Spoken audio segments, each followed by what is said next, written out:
Welcome back, everyone. So today we are going to interview Priyanka. Welcome Priyanka. आज हम चर्चा करने वाले हैं प्रियंका से उसके एमबीबीएस के पहले वाली जिंदगी के बारे में. मतलब जब से वो पैदा हुई है तब से जब तक एमबीबीएस के लिए उसने पहला कदम रखा था मेडिकल कॉलेज में, तब की जिंदगी के. तो शुरू करें. जी, क्या आप हमें बताना चाहेंगे कि आप कब और कहाँ पैदा हुए? मैं 28 जून 2004 में पैदा हुई हूँ। कोयटी एक छोटा सा गांव है। वो बोराक वैली जो है उस पे ही स्थित है, जो हमारे लोअर असम में आता है। अच्छा. और घर पे कौन कौन है? मेरे अब ऐसे तो हम लोग का जॉइंट फैमिली है।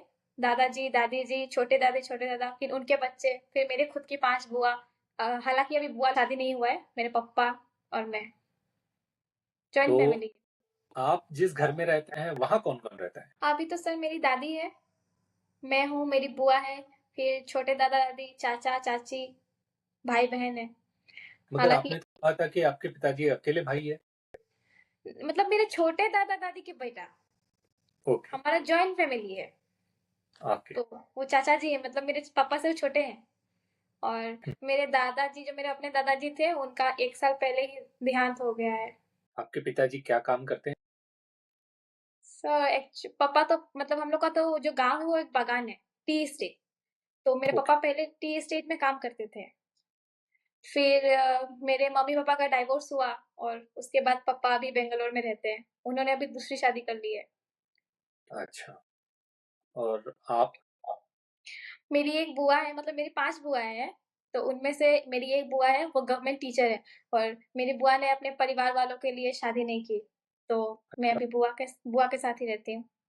ओके. तो फिर आपका जो बचपन है, वो आपकी परवरिश है, वो कैसे हुई? सर जब मैं पैदा हुई तब से मैं नानी के घर पे रहती थी, मेरी मम्मी के साथ। ओके. फिर तब तक मेरे मम्मी-पापा का डाइवोर्स नहीं हुआ था। मतलब मेरे पापा और मम्मी ने एक ही गाँव में शादी किया है। तो ओके. पापा यहाँ से रह के मतलब अपने घर से फिर चले जाते थे, मम्मी के पास ही रहते थे। और फिर मैं पैदा भी अपनी नानी के घर पे ही हुई। फिर जब मैं 4 साल की हुई, तो उसके बाद मैं अपने घर पे आई और मतलब मेरे जो दादा-दादी का घर है, फिर वहाँ आने के बाद फिर मैं और नहीं गई मम्मी के पास। उस तब तो मम्मी-पापा का रिलेशन तब तक था, तब तक डाइवोर्स वगैरह नहीं हुआ था। तो जब आप अपने ननिहाल में रहते थे, हुँ। उस वक्त की ऐसी कोई यादगार यादें या ऐसे पल जो आपको अभी भी याद? सर मैं 4 साल की थी तब आई थी, तो उसके पहले मतलब मुझे इतना कुछ याद नहीं है। ओके. और जब आप यहाँ आए, तो आपका जो प्राइमरी एजुकेशन हुआ, वो कहाँ और कैसे हुआ? सर यहाँ पे पहले तो मैं मतलब छोटी थी, तो मेरा लाइक मैं पहले ऐसा कुछ बड़े स्कूल में एडमिशन वगैरह नहीं ली थी। हमारे वहाँ पे सरकारी मतलब गवर्नमेंट स्कूल हुआ करता है हमारा, जो बंगाली मीडियम का है। तो मैं पहले वहाँ पे ही बस मतलब मेरी बुआ मुझे लाइक मैं स्कूल से पूरा थोड़ा मेरा एनवायरनमेंट थोड़ा मैच हो जाए, तो इसलिए मेरी बुआ मुझे वहाँ पे छोड़ा करती थी ले जाकर। तो बस एक थोड़ा हैबिट वगैरह हुआ। फिर उसके बाद हमारे यहाँ मतलब मेरे गाँव से 7 किलोमीटर दूर हमारा एक टाउन है, वहाँ पे इंग्लिश मीडियम प्राइवेट स्कूल है। फिर मेरी बुआ ने वहाँ पे मेरा एडमिशन करवा दिया। कौन सी क्लास में? तब मैं मतलब पहले तो नर्सरी होता है ना बच्चों का, सबसे हुँ. पहला स्टेज, तो मैंने वो पढ़ाई नहीं किया, मैंने डायरेक्ट एलकेजी स्टार्ट किया। अच्छा. तो एलकेजी वो उस प्राइवेट स्कूल में कर हाँ, पाए. हाँ, ओ. तो प्राइमरी स्कूल में जब आप जाते थे, वो घर से तो 7 किलोमीटर दूर था, तो आना-जाना हाँ। कैसे करते? इतनी सर कम उम्र में? सर बहुत ही मुश्किल था, क्योंकि जैसे मम्मी तो अलग रहती थी, मतलब ननिहाल में ही रहती थी और पापा तो थोड़ा काम में भी रहते थे और मेरी बुआ तो खुद एक गवर्नमेंट टीचर थी, तो बुआ तो ले जाकर छोड़-वोड़ नहीं पाती थी। तो एक मतलब मेरी मतलब हमारे गाँव से ही मेरी एक दीदी थी, मतलब वो कहते हैं नाइबर, तो वो भी उसी स्कूल में पढ़ती थी। तो मेरी बुआ ने बचपन से ही मतलब मुझे उसके साथ जाना-आना सिखा दिया, तो फिर मैं दीदी के साथ ही आती थी, जाती थी। अच्छा. और जब आप स्कूल जाते थे, तो हुँ। स्कूल का माहौल कैसा था? प्राइवेट स्कूल तो होने की वजह से? सर प्राइवेट स्कूल था, ठीक ही था, लाइक मेरे जैसे मतलब सारे नहीं थे, ऑब्वियसली बड़े-बड़े घर के लोग थे। फिर थोड़े मतलब कहते हैं ना डेवलप घर से आए हुए बच्चे थे। फिर उनके हुँ. मम्मी-पापा हमेशा आते थे, छोड़ के जाते थे। तो वो देख के खुद को भी एक बुरा लगता था कि काश मेरे भी मम्मी-पापा मुझे आके छोड़ने आए ले जाएँ, लेकिन मुझे तो ऐसे दीदी के साथ ही जाना आना पड़ता था। मैंने सुना है कि प्राइवेट स्कूल में पेरेंट्स टीचर्स मीट होती है, हाँ, हाँ। PTM like that. हाँ, तो हाँ। ये जो पीटीएम हुआ करता था या नहीं, अगर हुआ करता था तो आप उसे कैसे फेस कर? सर, वो सच में मेरे स्कूल लाइफ का एक बहुत ही बड़ा वो चीज़ है कि जो पीटीएम था, तो हम लोग का हमेशा 1 साल जब हो जाता था, एक तो एक 6 महीने बाद-बाद होता था और एक पूरा एनुअल एग्ज़ाम हमारा होने के बाद फिर पेरेंट्स को बुलाते थे, हमारा पेपर वगैरह दिखाने के लिए, रिज़ल्ट दिखाने के लिए। तो प्रॉब्लम ये हो गया था कि मम्मी-पापा तो अब है नहीं साथ में, पापा रहते थे फिर भी पापा आते नहीं थे और मम्मी तो ननिहाल में ही रहती थी। तो और मेरा एडमिशन वगैरह मतलब मेरा सारा पढ़ाई का सारा चीज़ मेरी बुआ के ऊपर था। सब मेरी बुआ ने अपने ऊपर ही ले लिया था और मेरी बुआ थी गवर्नमेंट टीचर। तो अब मेरी बुआ को समय नहीं मिलता था कि वो मेरे स्कूल में आ पाए, क्योंकि गवर्नमेंट स्कूल का एक प्रॉब्लम होता है कि आपको उस टाइम में जाना है, फिर बाद में जब छुट्टी होगा तभी आप आ सकते हैं। तो बुआ को समय नहीं मिलता था जाने के लिए। तो फिर क्या हुआ कि मेरी बुआ जाके जो मेरा प्राइवेट स्कूल था, वहाँ के जो प्रिंसिपल थे, उनसे मेरी बुआ ने ये सारा बात किया कि देखिए ऐसे पीटीएम होगा तो फिर तो मैं तो नहीं आ पाऊँगी, क्योंकि ये सब प्रॉब्लम है। तो उन्होंने बोला ठीक है मतलब प्रिंसिपल सर ने बोला कि ठीक है अगर आप नहीं आ पाएँगी, तो उन्होंने मतलब प्रिंसिपल सर ने मेरा बहुत हेल्प किया है सर मतलब मेरे स्कूल लाइफ में। तो प्रिंसिपल सर भी हमारा मजबूरी समझे। फिर मेरी बुआ ने बोला कि कभी-कभार अगर मैं सकूँगी, तो किसी को भेज दूँगी। तो कभी मेरे कोई बुआ के बेटा मतलब बड़ा भाई, फिर कभी कोई और दूर का चाचा, तो ऐसे कोई-कोई चला जाता था। लेकिन हमेशा पीटीएम में कोई नहीं जा पाता था। ठीक। और आपके जो प्राइमरी स्कूल था वहाँ पढ़ाई वगैरह कैसे थी? सर पढ़ाई तो बहुत अच्छा था। मुझे ऐसा लगता है मैंने वहाँ से बहुत कुछ सीखा है। जैसे हमारे प्रिंसिपल सर हैं, अभी उनका रिटायरमेंट हो गया है, मतलब वो कहीं गवर्नमेंट के भी टीचर थे। उन्होंने मेरा बहुत, बहुत हेल्प किया है, हर चीज़ों में। तो वहाँ का पढ़ाई वगैरह सब कुछ बहुत सही था। एक कॉम्पिटिशन था, जैसे बड़े-बड़े घर के बच्चे भी आते थे, जो उनका कुछ ज़्यादा ही वो डेवलप वगैरह हुआ करते थे।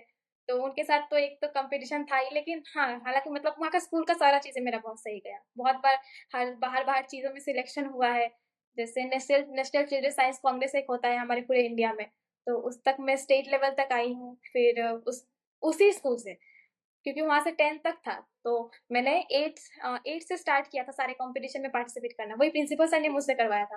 फिर स्पीच कॉम्पिटिशन हमारे आसाम तक होता है, तो स्टेट लेवल तक मैं उसमें भी बहुत बार आई हूँ। बढ़िया। हालाँकि मेरा मतलब वहाँ का एक्सपीरियंस सारा चीज़ें बहुत सही था। मुझे तो ऐसा लगता है इतना कुछ मैं अगर सीख पाई हूँ तो शायद एक होता है ना कि एक पैर का नींव बहुत वो सही होना चाहिए, तो वो मेरा बहुत सही है। अच्छा लगा सुनकर। तो जब आपने 8वीं और 8वीं से लेकर 10वीं तक उसी स्कूल में पढ़ाई की और जहाँ आपके प्रिंसिपल्स ने आपको इतनी हेल्प की, हुँ। तो आपको इस बारे में कुछ कहना है, मैसेज देना है अपने प्रिंसिपल को या आप कुछ कहना चाहेंगे? हाँ सर, अभी तो मतलब कभी-कभी उनसे बात तो हो ही जाता है, कि ऐसे होता है कि मतलब मैं अभी आज तक भूली नहीं हूँ। लेकिन जैसे मेरी बुआ ने सिखाया है कि चाहे वो तुम्हें नर्सरी में ही क्यों ना उस गुरु ने पढ़ाया हो, लेकिन गुरु गुरु होते हैं, तो कभी उनको भूला नहीं जाता। तो अभी भी मैं कभी-कभी उनसे बात करती रहती हूँ। तो उनके लिए एक ही मैसेज है कि मैं उनको बहुत, बहुत, बहुत थैंक यू बोलना चाहती हूँ। उन्होंने मुझे जितना सिखाया, जितना फियरलेस करवाया, आज अगर मैं इतने अच्छे से बात कर पा रही हूँ, तो शायद वो उनकी एक मतलब योगदान है उनके ऊपर कि उन्होंने मुझे बहुत कुछ सिखाया है। स्टेज में कैसे परफॉर्मेंस करते हैं, कैसे स्पीच देते हैं, लोगों के सामने कैसे बोलते हैं, हर चीज़ में बहुत कुछ उन्होंने सिखाया। तो उनके लिए सबसे ज़्यादा मतलब मैं थैंक यू ही बोलना चाहती हूँ बस। और आपकी पढ़ाई कैसी थी प्राइमरी और प्राइमरी स्कूल और मिडिल स्कूल में? सर, पढ़ाई तो ठीक ही था, इतना भी नहीं बोलूँगी कि मैं हमेशा टॉप करती थी। कभी-कभी 1 से रोल नंबर 1, 2 ऐसे होता रहता था, क्योंकि कॉम्पिटिशन बहुत ज़्यादा था सर। मतलब अगर अच्छा। मैं अच्छी थी, तो मुझसे भी अच्छे-अच्छे भी बच्चे थे। तो हुँ, क क जैसे 5 तक ठीक है, 5 तक तो मेरा इतना सही नहीं था। 5 के बाद से शायद मैं बहुत सीरियस हो गई पढ़ाई में। इसके क्यों? पहले मेरा सीरियस सर होने इसके की वजह? पहले सर पहले इतना समझ शायद मुझे तो ऐसा लगता है कि उस टाइम मैं इतना समझती ही नहीं थी। तो बस एक हाँ, एक पढ़ना है, पढ़ना पड़ेगा, बुक लेके पढ़ना है, बस यही सोचती थी। लेकिन फिर क्या हुआ क्लास 5 में मेरे काफ़ी दोस्त लोग नवोदय चले गए। वो एक अ, एग्ज़ाम होता है हमारे यहाँ पे, जेएनवी स्कूल है, तो उसमें उसके लिए एक एंट्रेंस एग्ज़ाम देना पड़ता है और फिर वो एंट्रेंस एग्ज़ाम में जब सिलेक्शन होगा तो बच्चे जाएँगे। तो मेरे हुँ, ज़्यादातर दोस्त वो एंट्रेंस एग्ज़ाम दे के चले गए। अच्छा। फिर समझ में आया कि एक्चुअल में क्या होता है और मैंने तो वो एंट्रेंस एग्ज़ाम दिया ही नहीं क्योंकि मुझे कुछ पता ही नहीं था सर। जैसे कि हुँ। मैंने बताया कि मैं एक छोटे से गाँव से आती हूँ, तो गाँव के बच्चों को इतना कुछ मतलब गाँव के बच्चों का किसी को इतना इन्फॉर्मेशन नहीं रहता कि हाँ, ऐसा कुछ एंट्रेंस एग्ज़ाम होता है, जो देके फिर जैसे स्कूल में भ एग्ज़ाम मतलब एडमिशन वगैरह मिलता है। ये सब कुछ मुझे पता ही नहीं था, जिसकी वजह से मैं वो एंट्रेंस एग्ज़ाम दे ही नहीं पाई और मैं जेएन भी नहीं जा पाई और मेरे सारे दोस्त चले गए। तो इस तो बात का खेद है आपको अपनी ज़िंदगी में? सर पहले तो बहुत मतलब बहुत ऐसा लगता था कि काश मैं चली जाती क्योंकि जेएनवी बहुत ही अच्छा स्कूल है। लाइक वहाँ पे अगर ऐसा कहा जाता है कि जो जेएनवी में गया उसका तो लाइफ सेट है पूरा। हुँ। बहुत फीस वगैरह भी इतना नहीं लगता जितना मैंने आज प्राइवेट स्कूल में दे के आई हूँ। तो बहुत पहले बुरा लगता था कि काश मुझे पता होगा कि ऐसा एंट्रेंस एग्ज़ाम दिया जाता है, तो मैं भी हुँ। आज एडमिशन लेके चली जाती। लेकिन सर मैंने कहा कि जैसे गाँव से हूँ तो इतना कुछ पता ही नहीं था मुझे, तो मैं नहीं कर पाई। और फिर जब आप मिडल स्कूल से हाई स्कूल गए, तो वहाँ कुछ चेंजेस, माहौल में परिवर्तन, आपकी पढ़ाई कुछ बदला? सर जैसे मैं कहा कि मैं 5 से बहुत सीरियस हो गई। उसके बाद मैंने बहुत अच्छे से पढ़ाई किया। फिर क्लास 10 में एग्ज़ाम देना था मैट्रिकुलेशन हमारे यहाँ पे 10th का एग्ज़ाम होता है board exam, first board exam. तो क्या हुआ सर उस टाइम आ गया कोरोना वायरस। अब क्या हो गया हमारा एग्ज़ाम हो गया कैंसल। अब ऐसा था कि बोर्ड हाँ, एग्ज़ाम एग्ज़ाम हाँ, बोर्ड एग्ज़ाम कैंसल हो गया सर, कोरोना के लिए। का अच्छा। मैं 2020 बैच की हूँ 10th का। तो हुँ। क्या हुआ बोर्ड एग्ज़ाम कैंसल हो गया। अब इसके लिए फिर 3 महीने बाद हम लोग का ऐसे ही उन लोगों ने रिज़ल्ट दे दिया। तो उस टाइम जो रिज़ल्ट आया, मैं उससे बहुत ज़्यादा अपसेट थी क्योंकि मैं ज क्यों? मतलब मेरे सारे सर क्योंकि मेरे सारे टीचर मुझसे बहुत एक्सपेक्ट कर रहे थे। हुँ। मेरे स मेरे स्कूल के टीचर्स, फिर मेरी बुआ के कलीग्स सब बहुत एक्सपेक्ट कर रहे थे कि मैं बहुत अच्छा करूँगी क्योंकि सर मैं पहले मतलब बहुत मतलब इतना तो होगा कि मैं खुद का ही तारीफ़ कर रही हूँ, बट ऐसा था कि हाँ, मुझे खुद भी पता था कि नहीं, मैं इतना तो मैं कर ही पाती। लेकिन मेरे इतने अच्छे परसेंटेज नहीं आए, लाइक 71 परसेंटेज आया था और हुँ। 2 सब्जेक्ट में लेटर था। और मेरा मैथ्स में लेटर छूट गया था, फिर साइंस में नहीं दिया था, तो इसलिए ये सब मुझे थोड़ा-थोड़ा बुरा लगता था क्योंकि मतलब शायद एग्ज़ाम देती तो अच्छा आता। फिर जब आप 10th में पहुँचे, तब तक आपके घर में सिचुएशन कैसी थी? सर तब तक फिर मेरे तब जब तक मैं 10th में पहुँची तब तक मेरे मम्मी-पापा का डाइवोर्स वग़ैरह हो गया। फिर मेरे पापा उसके बाद चले गए बैंगलोर, फिर वो बैंगलोर ही रहने लग गए। आते थे घर पे, आया-जाया करते थे, बट वो बैंगलोर में रहने लग गए। फिर काफ़ी जो मतलब छोटी-छोटी बुआ लोग थे, वो लोग भी उन लोग का भी शादी हो गया। फिर बस मैं, मेरी बुआ, फिर मेरे चाचू जो थे और दादा-दादी हम लोग इतने ही रह गए थे। तो थोड़ा स्ट्रगल था सर लाइक घर पे अब कोई नहीं है तो थोड़ा काम-वाम करके जैसे कि मैं खुद खाना बना के, खा के फिर गई हूँ, फिर दोपहर का खाना बना के रख के भी गई हूँ। फिर आके फिर खा के फिर रात का भी बनाती थी। उसके साथ मैंने पढ़ाई किया है। मतलब ये कि आपके घर पे खाना आप ही बनाते थे? हाँ, क्योंकि सर क्या हुआ कि मेरी बुआ भी एक टीचर थी। अब क्या होता था हम लोग को सुबह उठ के क काम करना ही पड़ता था। तो उठ के मैं बुआ का हेल्प करती तो खाना ज़्यादातर मैं ही बना लेती थी क्योंकि ऐसा लगता था सर मेरी बुआ भी तो मुझे अच्छा नहीं लगता था कि मेरी बुआ काम करे। तो अच्छा। मेरी बुआ के साथ-साथ मिलके मैं खाना-वाना बनाकर हम लोग खा-वा के सबको खिला के फिर दोपहर का भी हम बना के जाते थे, ताकि हम आके फिर वही लेके खा पाएँ। फिर हम रात को में खाना-वाना बना लेते थे हम लोग। तो अ, ऐसा था सर आप पहली बार खाना बनाना कब सीखे? मैं क्लास 9 में थी। 9th में आपको पूरा खाना बनाना आ जाता था, हाँ, हाँ, पूरा। रोटी भी? सर सारा खाना बनाना आता है, बस रोटी मुझसे गोल नहीं होता है। ओके, वरना रोटी बना लेते हैं। हाँ, हाँ, ऐसे बना लेती हूँ। अच्छा। अ, जब 10th पास हो गए, उसके बाद हुँ। आपने क्या सोचा कि मैं आगे क्या करूँ? सर ऐसा होता है कि काफ़ी बच्चों को गाइडेंस रहता है क्योंकि जब आपके घर वाले भी ऐसे बहुत ज़्यादा एजुकेटेड रहे तो आपको गाइडेंस एक मिल जाएगा कि नहीं अब आगे अब तुम्हें ऐसे करना है, वैसे करना है। लेकिन मेरे घर पे ऐसा कोई नहीं था कि मुझे कोई गाइड कर पाए। एक मेरी बुआ थी वो टीचर थी और ऐसे पास-पड़ोस में भी ऐसा कोई नहीं था कि मुझे कोई गाइड कर पाए। थे, लेकिन मुझे उन्होंने कभी गाइड नहीं किया। किसी उन्होंने मेरे सामने किसी और को गाइड किया है लेकिन मुझे गाइड नहीं किया कि क्या करना है, क्या नहीं करना है, कोई कैसे खास जाना है कि पता नहीं सर शायद कुछ होगा मन में इसलिए। तो मेरी बुआ ने मुझे ऐसा बोला कि एक काम कर आर्ट्स लेके पढ़ ले, क्योंकि घर पे सबने वही किया है। और मेरा बचपन से ही बड़ा मन था साइंस में जाने का, कि जैसे मैंने कहा था कि मुझे साइंस कॉम्पिटिशन में बहुत ज़्यादा मतलब सिलेक्शन वगैरह हुआ था, तो मुझे ऐसा लगता था कि शायद मैं साइंस में जाऊँगी तो अच्छा कर पाऊँगी। तो मेरी बुआ बोली कि देखो थोड़ा तो मतलब काफ़ी हार्ड है, बहुत कॉम्पिटिशन है साइंस में, तो अगर तुम कर सकती हो तो ही जाओ। लेकिन एक था सर कि मेरी बुआ ने कभी मुझे मना नहीं किया कि नहीं ये नहीं करना है, हम जो बोल रहे हैं वही करना है, ऐसा नहीं है। मुझे उन्होंने बोला कि जो तुम्हारा इच्छा करे और तुम सोचो कि तुम ये कर सकती हो, तुम वो करो। तो मेरा सर मेरे दिल में वही आया कि मैं साइंस लेके करूँगी, तो मैंने साइंस स्ट्रीम चूज़ किया और 11th में जाके एक प्राइवेट कॉलेज में एडमिशन लिया। तो ये प्राइवेट कॉलेज स्कूल से घर से कितने दूर? सर वही 7 किलोमीटर, हमारा वो जो टाउन था, वहीं पे था। हुँ, ओके। और यहाँ जाने के लिए स्कूल की बस तो होती नहीं है, आप नहीं सर, वो जो तो फिर आप रोटेशन में आना-जाना का कैसे करते? सर हमारा ना एक रोटेशन है, मतलब उस गाड़ी में रोटेशन में गाड़ी रहते हैं। अब सुबह के 8 बजे ही निकल के गाड़ी पकड़ना पड़ता था। फिर वो लोग लेके जाते थे ऐसे करके, मतलब रोटेशन था गाड़ी का। ठीक तो है। ये जो गाड़ी थी, क्या वो सरकारी गाड़ी थी? नहीं सर, ये सरकारी गाड़ी नहीं है। जैसे वहाँ पे लोगों ने अपना-अपना खुद का ऑटो वगैरह खरीद के रखा है, ट्रांसपोर्ट हुँ, के लिए, हुँ। तो वो प्राइवेट होता है सर। तो आप आपको जिस जाके गाड़ी फीस देना में थे, तो हाँ, आप जिस गाड़ी में जाते थे, वो कौन-सी गाड़ी थी? ऑटो? Auto sir. ओके। तो जैसे आपने कहा कि आपके पड़ोसी जो थे, उन्होंने भी आपको कोई नसीहत नहीं दी, कोई मदद नहीं की। तो हुँ। स्कूल में कोई फ्रेंड्स अ जिन्होंने आपको मदद की हो, नसीहत की हो, सजेशन दिया हो या आपके फ्रेंड सर्कल में आप लोगों ने क्या डिसाइड किया था कि आगे क्या करना है?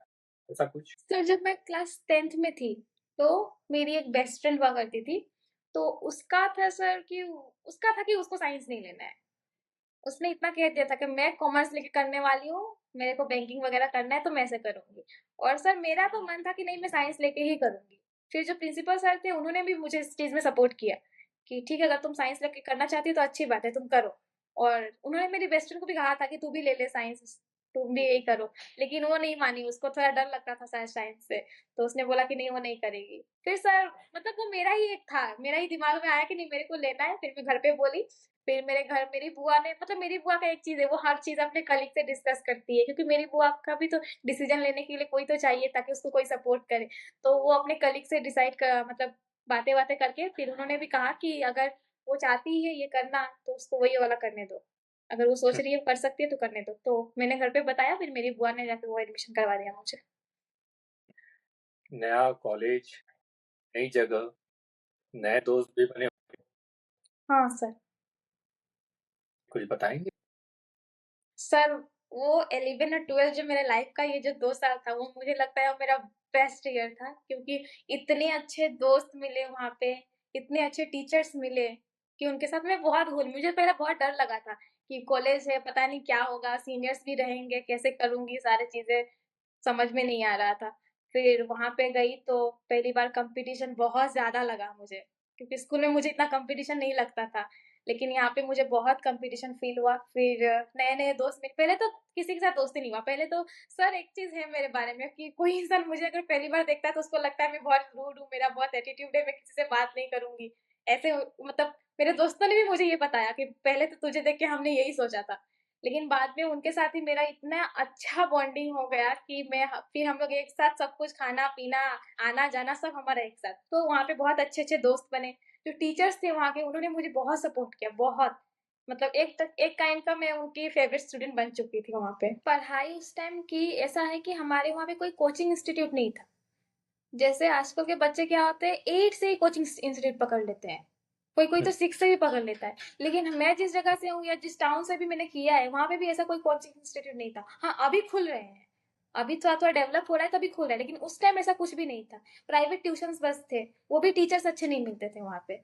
तो क्या करती थी मैं और उस टाइम में थोड़ा-सा सुना था सर मैंने नीट ऐसा कुछ, मतलब मुझे उतना अच्छे से पता नहीं था। जैसे मुझे कुछ ऐसा कुछ ज्ञान नहीं था कि ये नीट कुछ होता है जिससे डॉक्टर ये बनते हैं, कहाँ ये ऐसा से कुछ भी सर मैं फ़ोन चलाती मतलब वीडियो देखती थी बुआ के फ़ोन में, तो यूपीएससी उसी टाइम देखा मैंने, नीट देखा। तो मैं हुँ, सोची कि अच्छा साइंस के ऐसा है, तो सर एक और बात है कि जब मैं साइंस में लेना चाहती थी, तो मैं ये सोच के गई थी कि एकदम ऐसा नहीं करना है मुझे कि मैं पढ़ते जाऊँगी फिर जॉब होगा।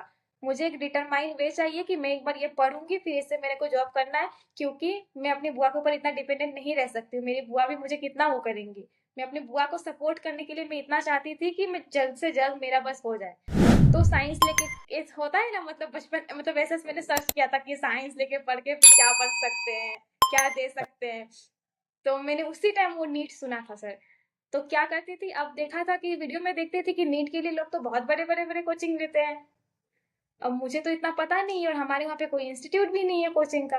तो सर मैं क्या करती थी, देखती थी ऑनलाइन पढ़ाते थे कुछ-कुछ टीचर्स, ऐसे यूट्यूब में फ्री वीडियोज़। तो मैं क्या करती थी, अब कॉलेज से आके मैं वो फ्री, हाँ 11वीं से सर। तो मैं वो फ्री जो यूट्यूब वीडियोस था, फिर वो देखती थी।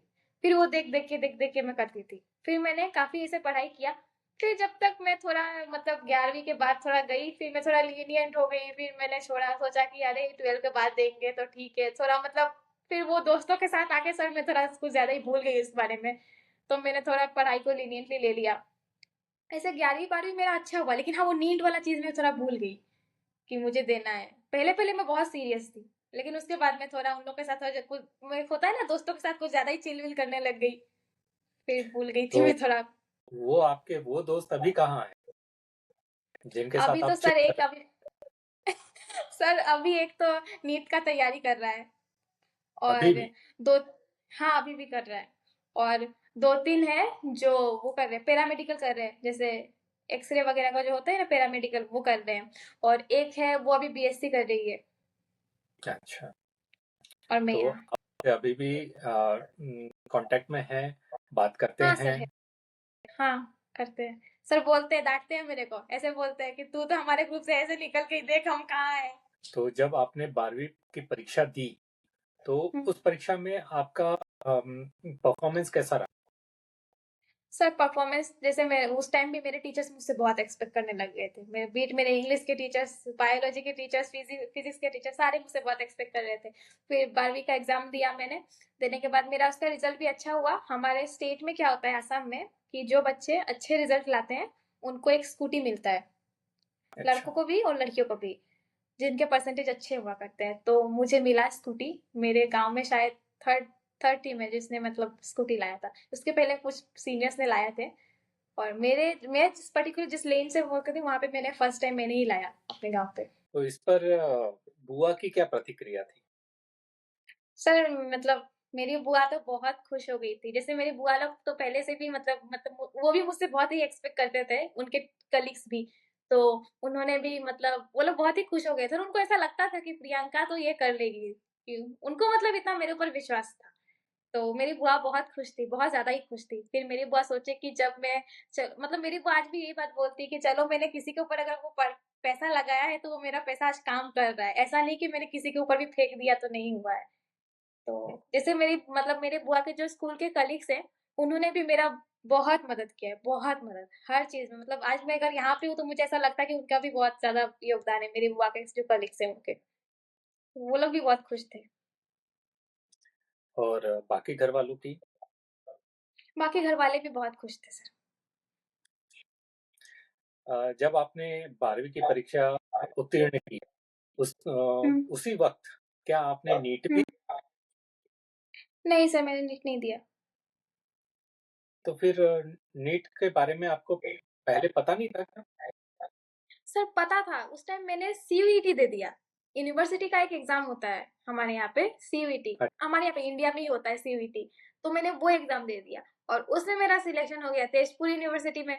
अब बुआ ने बोला 3 दिन जाके मैंने घर से इतना दूर ट्रैवल करके मैंने जाके वो एग्ज़ाम दिया। मेरा काफ़ी दूर सेंटर पड़ा था और मेरे को बुआ 3 दिन पूरा लेके गई, जाके दिलवाई। फिर मेरा सिलेक्शन भी हो गया रिज़ल्ट आके तेजपुर यूनिवर्सिटी हमारे यहाँ पे ही असम में, उसमें हो गया। अब बोला कि अब वहाँ जाना है, फिर मेरे मन में आया नहीं, मेरे को अब नीट का कोचिंग करना है। क्योंकि मैंने देखा जब फ़ोन से ऐसे। आपने जब आपने 12वीं दी, उसी हाँ, वक़्त, उसी साल अ, सीयूईटी भी दी हाँ सर। और उसमें अच्छा नंबर आया। हाँ, उसमें सिलेक्शन ऐसे लाइक मेरा आ गया था तेजपुर यूनिवर्सिटी से। हाँ, फिर जब आप एग्ज़ाम देने के लिए गए, तब आपकी बुआ आपके साथ थी हाँ, हाँ, मेरे साथ थी। 3 दिन गई, तीनों दिन मेरी बुआ साथ थी। और सीयूईटी का रिज़ल्ट कितने दिन बाद आया? सर जब मैं कोचिंग जॉइन कर ली तब। और इस बीच? इस बीच मैंने घर पे बोला, बुआ को बोला कि मुझे नीट देना है और नीट के लिए कोचिंग करना पड़ता है। फिर आपको नीट के बारे में पहली बार कब पता चला? पहली बार तो सर मुझे पहले ही क्लास 10 में मैं जब मैं मतलब वो 3 महीने का छुट्टी मिलता है ना हमें 11 के पहले, तो उस टाइम मैं सर्च वगैरह करती थी कि साइंस लेके पढ़ने से क्या कर सकते हैं। मैं तो ऐसे ही सर्च करती थी यूट्यूब में, तो उसमें आ गया कि नीट एग्जाम दे के ऐसे बन सकते हैं। तो तब आपने अपनी बुआ को नहीं बताया था कि मुझे आगे चलकर नीट देना है, डॉक्टर बनना है? नहीं सर, मैंने कुछ भी नहीं बताया था। क्या आपको ये पता नहीं था या ये इच्छा नहीं थी क्या आपकी कि आगे चल के मुझे क्या करना है करके? सर इच्छा तो थी, बट मैं सोची कि अभी अगर मैं बोलूँगी फिर मुझे तो कोचिंग करना पड़ेगा। फिर कोचिंग, एक तो मैं प्राइवेट कॉलेज में एडमिशन ली, मैं तो गवर्नमेंट में एडमिशन भी नहीं ली। उस प्राइवेट कॉलेज का भी बहुत फीस देना पड़ता था। और अभी अगर उस टाइम मैं कोई कोचिंग जॉइन करती, सामने तो कोई कोचिंग था नहीं, तो मेरे घर से काफ़ी दूर कोचिंग इंस्टीट्यूट है। तो वहाँ पे मैं जा भी नहीं पाऊँगी क्योंकि मेरा कॉलेज का रेगुलर करना पड़ता है। और उसके साथ कॉलेज रेगुलर है, फिर उतना दूर इंस्टीट्यूट तो मैं नहीं कर पाती सर मैनेज, और उधर भी पैसा इतना ज़्यादा जाता है, इसलिए मैंने सर नहीं बताया और नहीं किया जॉइन। ठीक है। फिर जब आप अपनी बुआ के साथ गए सीयूईटी देने के और आप एग्ज़ाम देकर वापस आ गए घर पर, तब आपकी बुआ की प्रतिक्रिया क्या? मेरी बुआ को तो ऐसा लगा कि ठीक है यूनिवर्सिटी में दे दो, मतलब मेरी बुआ चाहती भी थी कि मेरा यूनिवर्सिटी में हो जाए, मैं यूनिवर्सिटी से देके फिर लास्ट में कुछ ऐसा नेट वगैरह देके एक प्रोफेसर वोफेसर बन जाऊँ। मतलब मेरी बुआ यही चाहती थी सिंपल। या तो मेरी बुआ ये चाहती थी कि कॉमर्स पढ़ के मैं बैंकिंग करूँ, मतलब मेरी बुआ का बहुत मन था कि मैं बैंकिंग करूँ, उसका बड़ा शौक था। लेकिन सर मेरा शौक तो कुछ अलग ही था। तो मैं तो बस मन-मन में ऐसा रख ली कि अब तो कोचिंग करना है, अब तो फ्री हो ही गई हूँ, ठीक है 1 साल ड्रॉप लगा के कर ही लेती हूँ। और इधर सीयूईटी भी दे दिया। फिर बाद में मैंने बुआ को बोला कि कोचिंग करना है, फिर मेरी बुआ ने बोला कि बाद में ठीक है मतलब तू कब? कर ले। सर वो सीयूईटी एग्ज़ाम देके आई ना, उसके बाद, क्योंकि सर उसी दिन साथ-साथ समय भी तो जाएगा। उसी दिन, कुछ अगले दिन बाद, दिन, कुछ दिनों बाद? कुछ दिनों बाद। तब बुआ की प्रतिक्रिया? तो सर मैंने बुआ को ऐसे घर पे नहीं बोला, बुआ जब स्कूल पे थी तो ऐसे मैं बुआ के स्कूल में आया जाया करती थी क्योंकि उनके कलीग जो है मुझे बहुत प्यार करते हैं वो लोग। तो जो हेडमास्टर है, उन्होंने भी मतलब एक बाप जैसा उन्होंने मुझे वो किया है, गाइड वगैरह किया है। तो मैं उनके सामने, सबके सामने ही जाके बुआ को बोली कि मुझे कोचिंग करना है ऐसे-ऐसे। और फिर क्या हुआ सर, एक और उस टाइम इंसिडेंस हुआ कि हमारे मतलब सिलचर जो है, काछार डिस्ट्रिक्ट हमारे डिस्ट्रिक्ट से काफ़ी काफ़ी दूर है, बहुत दूर है। तो वहाँ से जो एक इंस्टीट्यूट था आकाश का, और उसी टाइम मतलब इतना कोइंसिडेंस था कि उसी टाइम उस इंसान ने वहाँ से फ़ोन कर दिया।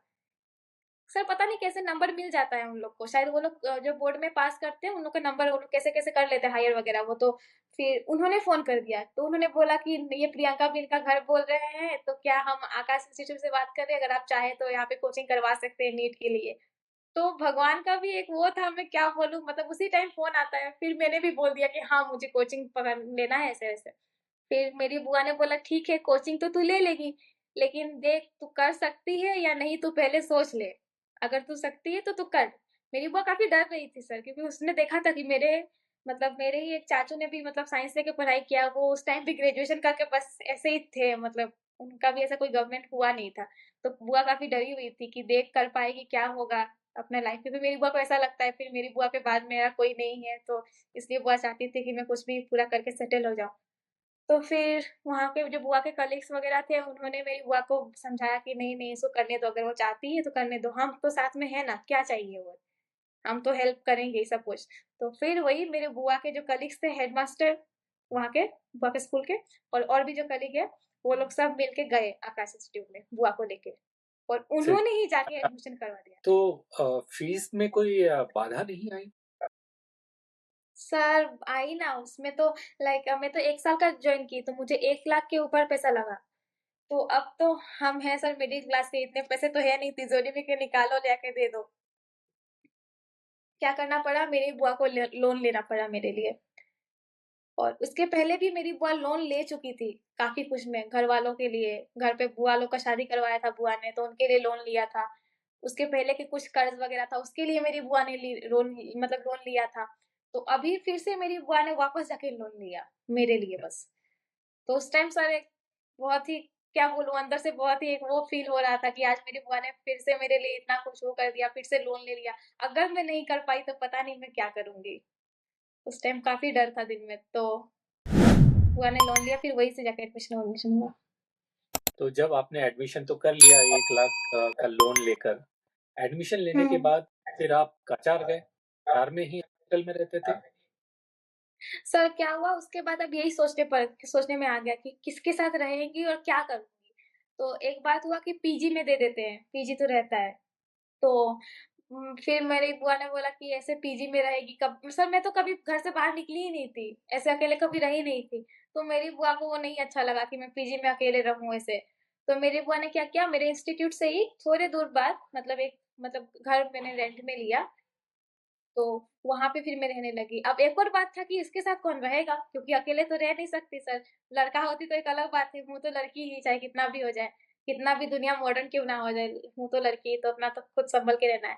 तो इसके लिए अब कौन रहेगा? तो क्या हुआ पहले मेरे साथ मेरे भैया और भाभी आके रहे, कुछ दिन। फिर उनके जाने के बाद फिर मेरे दादाजी रहे, जिनका अभी देहांत हो गया है, वो आके रहे। फिर कुछ दिन दादी रही, फिर कुछ दिन एक और बुआ आके रही, फिर लास्ट में दादाजी रहे। तो क्या हुआ सर कुछ दिनों बाद वहीं पे मेरी दादी को प्रेशर था और एक दिन क्या हुआ सुबह को मेरी दादी उठने में बेड से नीचे गिर गई और टाइल्स था उस घर में तो जिसकी वजह से मेरी दादी का ये फट गया पूरा और फट के पूरा ब्लड ही ब्लड हो गया था। पूरा ब्लीडिंग से इतना ज़्यादा ब्लड मुझे आज भी वो दिन याद है और मैं बस अकेले थी। एक तो फिर मैं 4th फ्लोर में रहती थी, बिना किसी लिफ्ट के। और वो दादी का इतना ब्लीडिंग हो गया और मुझे तो और मैं सुबह-सुबह बस मैं नींद मेरा खुला है उस टाइम और वो देख के मैं पूरा डर गई कि अब मैं क्या करूँ? मेरे को कुछ समझ ही नहीं आ रहा था, इतना ज़्यादा ब्लीडिंग हो गया था, वो भी सर फट के। तो मैंने अब घर पे फ़ोन किया, घर पे फ़ोन करके फिर घर भी बहुत दूर है, अब घरवालों को भी आने में काफ़ी समय लगेगा। तो घर पे बोला, घर पे बोलने के बाद फिर बोले कि हम लोग तो आ रहे हैं इसके पहले, फिर मेरे दिमाग चला कि मुझे तो इससे पहले कुछ करना ही पड़ेगा, ऐसे लेके तो नहीं बैठ सकती मैं। तो फटाफट मैंने दादी को उठाया, दादी को रेडी-वेडी करके कैसे भी करके बस उसके सर पे एक मतलब कपड़ा रखा कॉटन का और रख के उस 4th फ्लोर से नीचे अकेले लेके उतरी और भगवान का शुक्र है कि उस टाइम एक गाड़ी मिला टुकटुकी और उसमें बैठा के फिर मैं उसको सिविल हॉस्पिटल लेके गई। वहाँ से गई तो वहाँ पे वो लोग नहीं कर पाए, वहाँ पे वो लोग बोल रहे कि सिलाई लगेगा, बहुत कुछ करना लगेगा, ये वो, बहुत ज़्यादा ये हो गया, वो हो गया। फिर अब वहाँ से मैंने वहाँ पे हमारा जो एसएमसीएच है, गवर्नमेंट मेडिकल कॉलेज है हमारा, सिलचर पे ही, वहाँ पे अकेले ही लेके गई वहाँ पे। फिर वहाँ ले जाने के बाद उन्होंने बोला कि उल्टी वगैरह हुआ था क्या? तो मैंने बोला नहीं, नहीं सर ऐसा कुछ तो नहीं था। डॉक्टर्स भी सोए हुए थे, उनको जाके उठाना पड़ा। तो फिर बाद में बोला कि ठीक है, फिर वहाँ पे दादी का वो सब सुचरिंग वगैरह किया वहाँ पे, फिर सीटी स्कैन वगैरह कराया, तब तक घरवाले आ गए। तो वो एक फेज़ था मेरा कोचिंग के टाइम का। चौथी मंजिल से नीचे ग्राउंड तक आप कैसे लेकर उन्हें होश था? सर होश क्या बोलूँ, मेरी दादी तो उठ के ब्रश करने चली गई थी। बोली रुक ब्रश करके जाऊँगी मैं। सर फटा है अच्छा, उसका, फिर भी वो ब्रश करने गई थी। ओके। मतलब होश था तो लेकर जाने में कोई हाँ, जब भी कोई रहता था तो खाना वगैरह कौन बना? सर जब भैया-भाभी थे तो भाभी बनाती थी। और बाकी और वक़्त? दादी और जब दादी थी तो दादी मतलब गैस था ना तो मेरी बुआ ने बोला था देखिए सर इसके पहले मैंने गैस भी नहीं चलाया था और मेरी बुआ बहुत गैस से डरती है उसको मतलब गैस सिलेंडर से इतना डर है वो सोचती है देख के वो फट जाएगा ना क्या तो वो बहुत डरती है और मेरी बुआ को एक ही डर था कि बच्ची है कैसे बनाएगी क्योंकि मैं बचपन में वहां पे तो मैं चूल्हा पे ही बनाती थी गैस सिलेंडर में अच्छा, मैं नहीं बनाया हाँ ओके। तो कब तक क्योंकि सर हम 12वीं लोग को ऐसा लग हाँ हाँ हाँ आपने घर पर मतलब जहाँ आपका घर है, वहाँ 12वीं तक हम्म आपने खाना चूल्हे पर बनाया है? हाँ, हाँ, चूल्हे पर ही बनाया। मुझे वहीं पे अच्छा भी लगता है सर और ऐसा लगता है कि चूल्हे का जो खाना होता है ना उसका टेस्ट ज़्यादा अच्छा होता है गैस से। तो जब दादी जब थी तो मैं बस गैस जला देती थी, फिर आधा खाना मैं बनाती थी और सब्ज़ी मेरी दादी बोलती थी कि वो खुद बनाएगी। क्योंकि सर मेरा इतना था कि मेरे को क्लास 9 में जॉन्डिस हुआ था।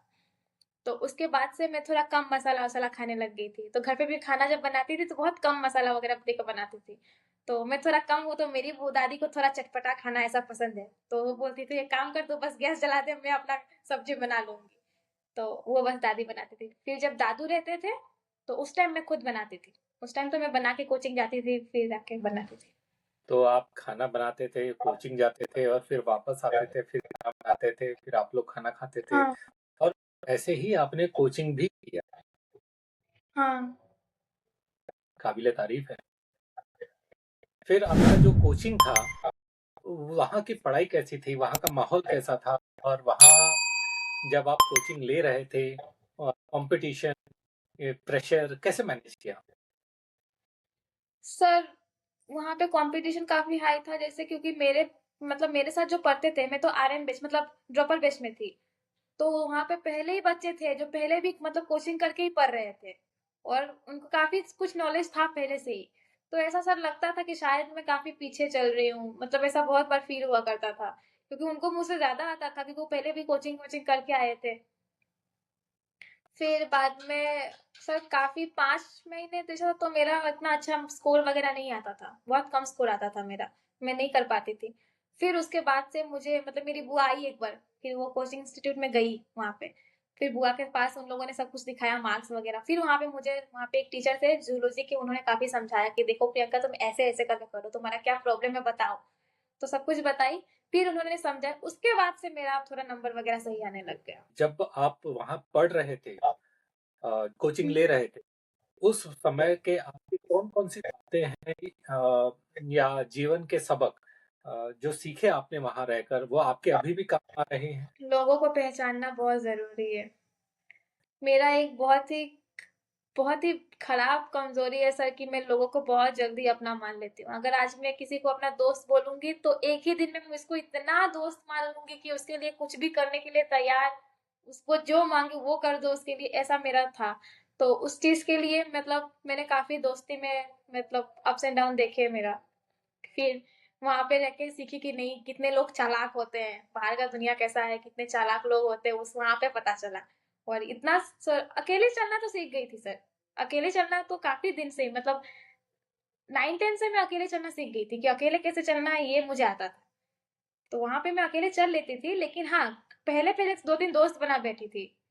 बाद में पता चला कि कितने चालाक लोग थे, मेरे को ही फँसा के चले गए वो लोग, ऐसा बाद में पता चला। तो हाँ, लोगों को पहचानना मैं सीख गई। स्कूल के दिनों की ऐसी कोई याद है, जो जिसे याद करके आप अभी भी मुस्कुरा देते हैं? सर थोड़ा बदमाशी किया है वही सोच के हँस देती हूँ। जैसे सर मतलब क्लास 10th में जब थी वो उधर पहले वाले स्कूल में, तो सर कभी मुझे पनिशमेंट नहीं मिला था। वो जो नील डाउन वगैरह होता है, वो सब मुझे कभी नहीं मिला। ना ही टीचर ने कभी डाँटा। बदमाशी के लिए मार-वार खाती थी, थोड़ी बदमाश थी।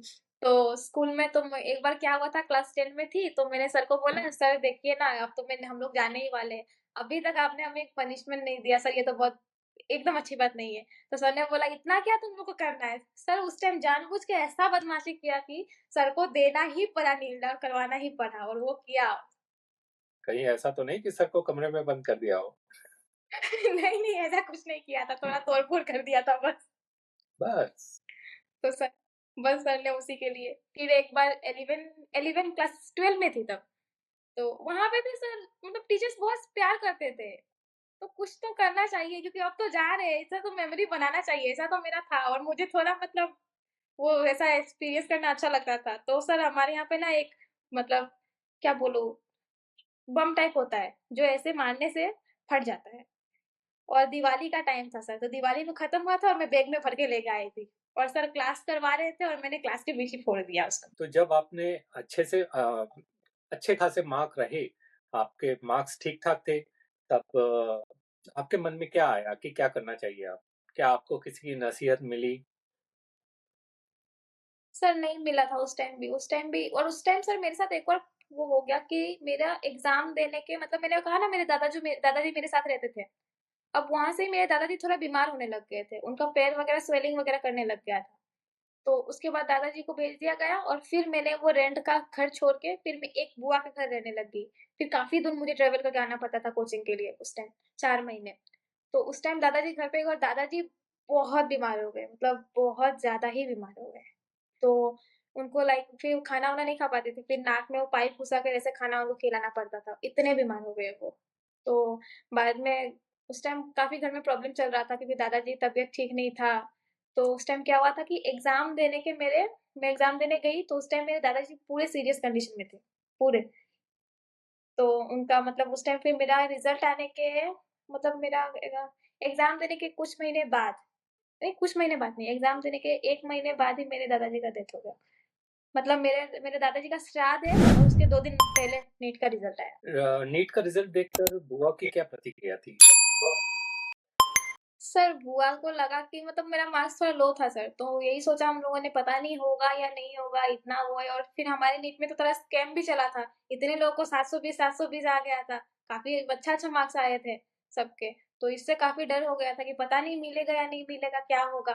और मुझे जिस तरह जो मार्क्स आया था मुझे तो मतलब मैंने आशा ही छोड़ दिया था कि मेरा ऐसा कुछ होने वाला है, मतलब कुछ हो भी पाएगा या नहीं। तो फिर टीचर से आकाश के टीचर से ने फ़ोन किया, उन्होंने बोला कि हम तो बहुत एक्सपेक्ट कर रहे थे और पता नहीं सर उस टाइम मेरा एग्ज़ाम में क्या हुआ था जाके मेरा थोड़ा गोलमाल हो गया वहाँ पे। तो बाद में क्या हुआ कि हमने मतलब सर फिर मैं फ़ोन मतलब ऐसे वीडियो वग़ैरह देखने लग गई। क्या कर सकते हैं, क्या कर सकते हैं, क्या करूँ, क्या नहीं। तो उस टाइम मुझे एक मैंने कोचिंग मतलब नहीं कोचिंग नहीं, वो होते हैं ना जो करवा देते हैं, क्या कहते काउंसलर, काउंसलर से मैंने बात किया, फ़ोन कर दिया था मैंने। फ़ोन करके उन्होंने बताया कि इस मार्क में आपका ऐसे हो सकता है। क्योंकि सर मेरा थोड़ा एक प्रॉब्लम है मतलब पीडब्ल्यूडी का मेरा एक प्रॉब्लम है। तो मेरा वो चीज़ है। तो उन्होंने बोला कि ये लगा के आप कर सकते हो। अच्छा। तो ये लगा के वरना मेरे को शायद गवर्नमेंट मेडिकल कॉलेज मिलता। आज अगर एम्स मिला है तो वो चीज़ तो अब मैंने सोचा कि क्या करूँ ऐसे तो गवर्नमेंट मेडिकल कॉलेज मिल जाएगा। फिर मेरी बुआ ने बोला जब एम्स का ऐसे चांस है तो एक काम करते हैं ये करके देखते हैं। तो फिर बाद में निकला वेरिफ़िकेशन के लिए जाना पड़ता है। तो मैं तेजपुर गई थी। नहीं तेजपुर नहीं मैं त्रिपुरा गई थी वेरिफ़िकेशन के लिए। तो त्रिपुरा जाके मैं वेरीफ़ाई करवा के फिर वहाँ पे वेरिफ़िकेशन करवाया मेरा। तो वहाँ पे वो करवा के फिर मुझे वेरिफ़िकेशन मिला, मेरा वैलिड हुआ। वहाँ पे तो काफ़ी लोगों का रिजेक्ट हो जा रहा था। मैं तो सोच भी नहीं पाई थी कि मेरा हो पाएगा या नहीं हो पाएगा, पता नहीं। तो उन्होंने मुझे एग्ज़ामिनेशन वग़ैरह किया, फिर उन्होंने बोला कि नहीं ये तो हो सकता है। तो उन्होंने बाद में मतलब मेरा वेरीफ़ाइड करवा दिया और उसके बाद से मैं श्योर थी कि हो जाएगा, अब तो हो जाएगा। तो कोचिंग के दौरान मेडिकल एंट्रेंस की इतनी ज़्यादा टफ पढ़ाई, अ, आपको खाना बनाना है, घर पर दादाजी की तबीयत खराब है, फाइनेंशियल इश्यूज़, सोशल प्रॉब्लम्स, तो आपने ये सब में अपना संयम कैसे बनाए रखा? सर कभी अगर ऐसे सोचा जाए तो सर बचपन से ही बहुत मेंटल कंडीशन खराब मतलब इतना ये सब घर वालों का ये मतलब मम्मी-पापा का ये वो ये सब से भी बहुत मेंटल कंडीशन खराब था। फिर भी सर एक ना एक मैं बचपन से ही सीख गई थी कि नहीं मतलब मेरे दिमाग में एक था सर, ठीक है सारे प्रॉब्लम्स रहेंगे, सब फेस करूँगी, लेकिन पढ़ाई तो जो है वो तो करना ही पड़ेगा। क्योंकि अगर वो नहीं करूँगी तो फिर मुझे वही ज़िंदगी फिर से जीना पड़ेगा। और एक दिल में बस ऐसा एक इच्छा था सर कि मेरी बुआ मेरे ऊपर इतना लगा रही है तो मैं उसको कभी निराश तो नहीं करूँगी, कि नहीं मुझे करना तो है। चाहे मेरा बहुत प्रॉब्लम क्यों ना आ जाए, लेकिन मैं प्रॉब्लम फेस करके सारी चीज़ें तो करूँगी। वो एक था सर। ओके, तो फिर आपने इसके उन्होंने बोला कि वो काउंसलिंग के लिए 25,000 लेंगे। बस एक कैसे मतलब बस वही फिल अप करना जो होता है हमारा 3 स्टेप रहता है, रजिस्ट्रेशन वगैरह वो सब करके। फिर मेरा दिमाग में ये चीज़ पकड़ लिया कि बस एक फिल अप ही तो करना पड़ता है ऑनलाइन वेबसाइट में, उसके लिए मैं 25,000 क्यों दूँ? तो हुँ, उस टाइम मेरा दिमाग थोड़ा वो हो गया था। फिर मैंने घर पे बताया कि ऐसे 25,000 बोल रहे, फिर मेरी बुआ बोली, "ये ठीक है, करवा लेते हैं, क्या पता है अगर नहीं हुआ तो अगर नहीं कर पाई तो करवा लेते हैं।" क्योंकि सर उस टाइम तो पेरेंट्स का एक आ जाता है कि नहीं भाई जितना भी है बस करवा जाए, हो जाए। हुँ, लेकिन बाद में मैंने बोला नहीं, वो तो बस एक कंप्यूटर में जाके वो सब करवाना है, वो मैं खुद कर लूँगी। तो मैंने नहीं करने दिया। मैं खुद ही जाके कंप्यूटर शॉप में खुद ही करूँगी। तो ये काउंसलिंग पूरी आपने अटेंड की है। हाँ, मैंने खुद ही कर ली। ओके, इस बीच आपको कोई कठिनाई आई? सर कठिनाई हाँ, एक था ना कि वो जिससे हम करवा रहे थे एप्लाई वगैरह, उसका वो काफ़ी दूर था हमारे घर से। तो जाके 10 बजे, 11 बजे रात-रात तक वो करवा के आना पड़ा था क्योंकि उस बेचारे ने भी कभी ये सब किया नहीं था। तो उसको सारी चीज़ें करने में थोड़ा प्रॉब्लम हो रहा था। फिर फिर क्या हुआ? फिर तो सर बाद में मेरी बुआ सोचती थी सब कुछ काउंसलिंग वगैरह हो गया। अब तो बस था कि रिजल्ट कब आएगा, कि वो सीट अलॉटमेंट का मिला या नहीं मिला। अब तो ऐसा था, मतलब घर वाले सोच रहे थे पता नहीं होगा नहीं होगा, कहाँ होगा क्या होगा। इस बीच मैंने स्टेट काउंसलिंग भी करवा लिया जाके, उसका अच्छा। भी मैंने भर भर के मैं आ गई। तो मुझे पता था वो नहीं मिलेगा तो इधर तो मिल ही जाएगा, तो उसके लिए करवा के आई। फिर बाद में घर वाले सोच रहे थे कि ये, मतलब ऐसा नहीं सोचा था कि एम्स मिलेगा या नहीं मिलेगा। मेरी बुआ लगा था मेडिकल कॉलेज तो मिल जाएगा, लेकिन एम्स मिलेगा या नहीं ये नहीं पता। सर ऐसा था मेरा कि बाहर का एम्स से मुझे मिल पाता, लेकिन मेरी बुआ ने मुझे वो मतलब चॉइस फिलिंग में दिलवाने ही नहीं दिया।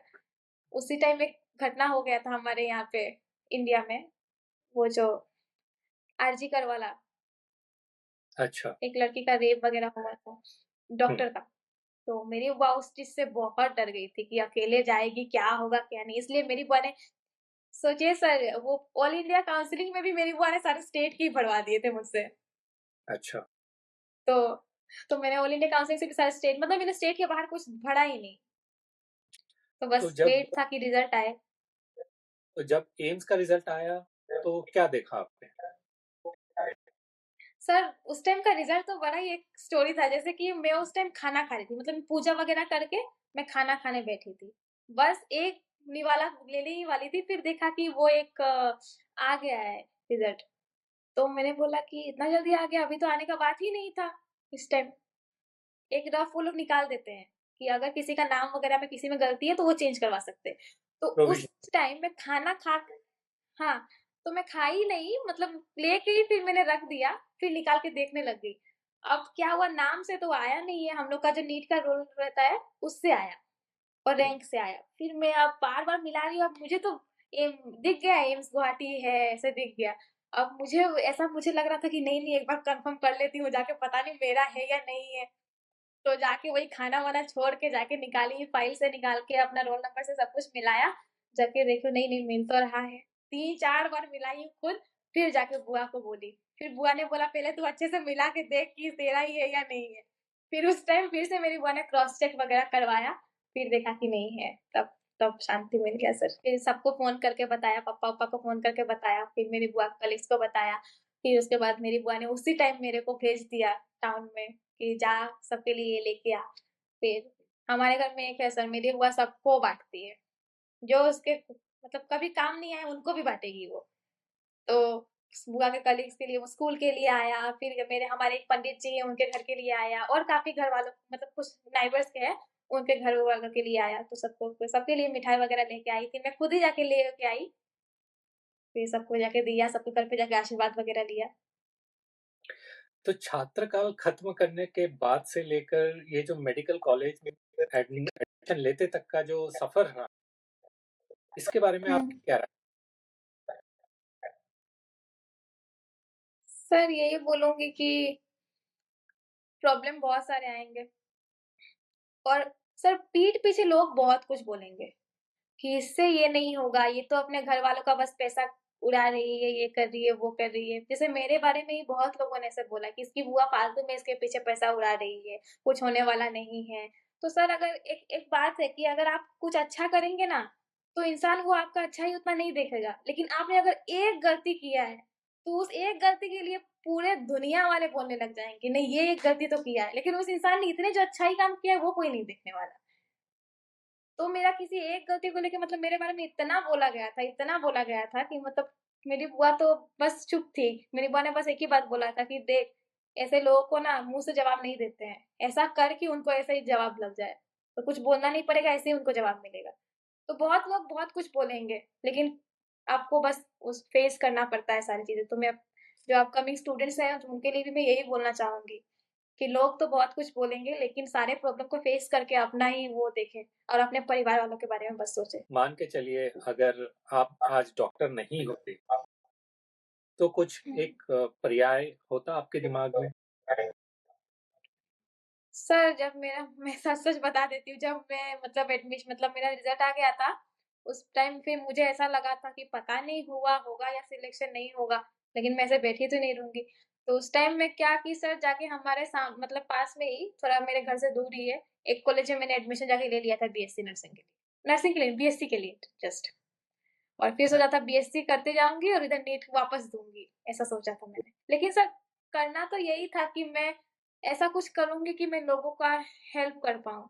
ऐसा कुछ भी सर आज भी मेरे मन में ऐसा नहीं है कि मैं बहुत बड़ा डॉक्टर बन के बहुत पैसे कमाने हैं या ऐसा भी नहीं कि मैं डॉक्टर बनने का जो सोची हूँ, पैसे कमाने के लिए सोची हूँ या मेरा बहुत बड़ा ड्रीम था।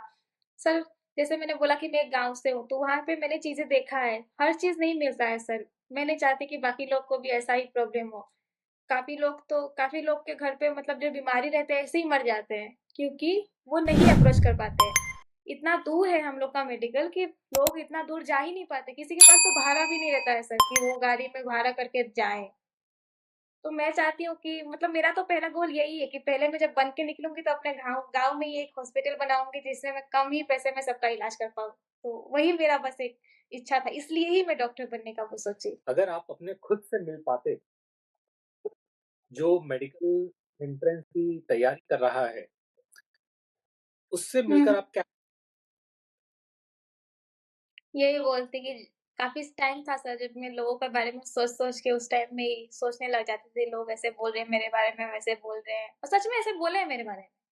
कुछ तो घर के परिवार वाले भी थे, ऐसे रिश्तेदार जो होते हैं ना रिलेटिव्स, तो ऐसे बोलते थे कि ये तो उस टाइम मैं सोचने बैठ जाती थी। तो अभी जाके अगर मैं जा पाऊँ उस फ़ेज़ में, पास्ट में तो जाके यही बोलूँगी बेटा बोलने दे जो बोल रहा है, आगे तेरा सक्सेस है, तुझे बस अपना वो देखना है। लोगों को जितने बोल रहे मतलब एक होता है भाड़ में जाए दुनिया अपना बस करो।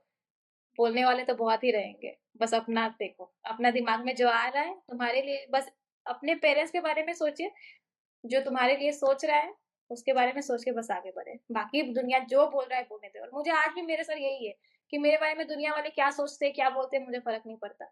आज मैं इस कॉलेज में भी कैसे रहती हूँ मुझे पता है, शायद सारे मेरे दोस्त ऐसे नहीं रहते हैं, लेकिन मैं बस यही सोचती हूँ कि मैं जैसी हूँ, मैं वैसे ही रहूँगी, सामने वाला मुझे कुछ भी बोल दे, मुझे फ़र्क नहीं पड़ता। सुन के मैं इग्नोर कर देती हूँ। तो आपने बहुत ही खड़े हुए गाँव से अपनी पढ़ाई शुरू की, यहाँ तक पहुँचे हैं। तो अगर आपको कभी ऐसा मौका मिले कि भारतीय शिक्षा प्रणाली को अगर आपको बदलने का मौका मिले, तो आप ऐसे कौन से बदलाव हैं जो भारतीय शिक्षा प्रणाली में लाना चाहें? सर ऐसा है कि स्कूल में जो होता है ना, हर चीज़ बच्चे को नहीं मिलता है। ऐसा हो गया है आजकल कि भले ही बच्चा स्कूल जा रहा है, लेकिन उसको ट्यूशन लेना ही पड़ रहा है। मैं तो ट्यूशन नहीं ली। मैं 1 से लेके 10 में ट्यूशन नहीं की थी। मैं बस क्लास 10 में हमारा एक टीचर नहीं था साइंस का, हमारे टीचर नहीं थे इस क्लास में मतलब अच्छे, तो उसके लिए मुझे ट्यूशन करना पड़ा। और ना ही मुझे ऐसा पता चला कि ऐसा कोई एंट्रेंस होता है, ये होता है, वो होता है। तो अगर ये ऐसा मतलब एजुकेशन सिस्टम में अगर ये आए कि बच्चों को बताया जाए कि ऐसा होता है, काउंसलिंग सिस्टम एक होना चाहिए कि ये करके ये कर सकते हैं, वो कर सकते हैं। ये काउंसलिंग सिस्टम हर स्कूल में नहीं है। तो अगर बच्चों को ये सब बताया जाए तो मुझे लगता है ये सही है। उनको भी पता चलेगा और सिर्फ ऐसा ही नहीं कि जो बड़े-बड़े जैसे टाउन के स्कूल वालों को तो सब कुछ पता चल जाता है, लेकिन जो गाँव में रहते हैं, छोटे-छोटे स्कूल से आते हैं, उनको तो ये सब कुछ पता ही नहीं रहता है गाँव के बच्चों को। मोस्टली जो बागान में रहते हैं, जैसे मैं भी बागान से ही हूँ, तो उनको तो ये सब पता ही नहीं चलता है, तो वो सब स्कूल में इम्प्लीमेंट होना चाहिए ये सारी चीज़ें, काउंसलिंग वगैरह। और ऐसा पढ़ाई होना चाहिए कि बच्चे को ट्यूशन में जाके ना कुछ वो करना पड़े। क्योंकि मैं बिलीव करती हूँ कि अगर वो स्कूल में ही सब कुछ सही से करके जाए, तो उसको सेल्फ स्टडी करने का समय मिलेगा। लेकिन ऐसा क्या हो जाता है बच्चों की ज़िंदगी में, ये टाउन वालों का भी कुछ ऐसा है, जो टाउन में रहते हैं, उनका बच्चों का भी ये प्रॉब्लम है कि स्कूल करेंगे, स्कूल से जाके फिर ट्यूशन करेंगे, फिर ट्यूशन से आके पढ़ने बैठेंगे, तो कहाँ मिला इतना सेल्फ स्टडी का टाइम? तो स्कूल में ही ऐसा पढ़ाई हो कि उनको ट्यूशन ही ना करना पड़े। कुछ-कुछ तो बच्चे ऐसे भी होते हैं टाउन के कि वो लोग रेगुलर स्कूल ही नहीं करते हैं, बस ट्यूशन के भरोसे रहते हैं और उसमें कितना पैसा जाता है। बच्चों को मतलब पेरेंट्स का भी तो कितना पैसा हर किसी का तो फाइनेंशियल कंडीशन सही नहीं रहता है सर। कि स्कूल में पैसा दे, फिर जाके ट्यूशन में पैसा दे। उससे अच्छा कि स्कूल में ऐसा पढ़ाई हो कि बाद में बच्चे को पेरेंट्स को फिर बच्चे के लिए ट्यूशन में जाके पैसा नहीं देना पड़े। क्योंकि सारे लोग तो सर जिसके पास तो पैसा है वो तो अप्रोच कर लेगा, लेकिन जिसके पास नहीं है वो क्या करेगा? हुँ। क्या आप भविष्य में मेडिकल एजुकेशन क्षेत्र में कुछ योगदान देना चाहेंगे? जैसे कि आने वाली जो पीढ़ी है, जो एस्पायरिंग डॉक्टर्स हैं, जिनको आगे चल के भविष्य में डॉक्टर बनना है या कुछ सीखना है, उनको आप क्या मार्गदर्शन चाहेंगे? सिर्फ ऐसा हो सकता है कि फर्स्ट अटेम्प्ट में किसी का ना हो। ये तो मैं कहूँगी कि सारा मन लगा के यही करें। लेकिन देखिए सर, हर इंसान तो पूरा सब कुछ हटा के मन में नहीं लगा देता है, मतलब एकदम ध्यान से नहीं करता है कोई। हर किसी के लाइफ में कुछ ना कुछ होता है, किसी का रिलेशनशिप रहता है, किसी का और कुछ चीज़ें रहता है, तो टाइम वेस्ट बहुत ये होता है। तो यही बोलूँगी कि जो भी चीज़ है, एक एक वो उसके लिए एक अलग होना चाहिए, पर्सनल लाइफ एक अलग होना चाहिए और तुम्हारा जो स्टडी का लाइफ है वो एक अलग होना चाहिए। सारी चीज़ें ठीक है, लेकिन अपना पढ़ाई के लिए एक अलग टाइम निकालो, और ये टाइम बस पढ़ाई के लिए है। और किसी चीज़ के लिए टाइम नहीं है। घर दोस्तों के साथ घूमना है, ठीक है, सिलेक्शन के बाद तो वही दोस्त तुम्हें बुलाएँगे, तो घूमो दोस्तों के साथ, लेकिन उतना भी नहीं कि तुम्हारे पढ़ाई पे ऐसा कोई इफ़ेक्ट करे चीज़ें। रिलेशनशिप स्टेटस है, तो पार्टनर भी ऐसा होना चाहिए कि आपको पढ़ाई के लिए बोल रहा है, ये नहीं कि तुम मुझसे बात नहीं कर रहे हो या कर रही हो, तो मैं बात नहीं करूँगा, रिलेशनशिप तोड़ दूँगा, ये वगैरह। उसी टाइम पता भी चल जाता है सर कि आपका पार्टनर कैसा है। अगर आपका पार्टनर बहुत सपोर्टिंग है, तो ऑब्वियसली आपको ये यही बात बोलेगा कि तुम पढ़ाई करो, अभी ये सब करने की ज़रूरत नहीं है, पढ़ाई करो। तो और फिर किसी का सर फ़ोन एडिक्शन रहता है, तो फ़ोन चलाने का तो सर सब बहुत समय आज यहाँ पे भी बैठ के हम लोग तो काफ़ी-काफ़ी टाइम फ़ोन चला ही लेते हैं। तो एक बार बस 1 साल का वो मेहनत है, वो कर लेने के बाद फिर तो एक बार यहाँ आ जाए तो सर घरवाले भी नहीं टोकते कि ये मत कर, वो मत कर।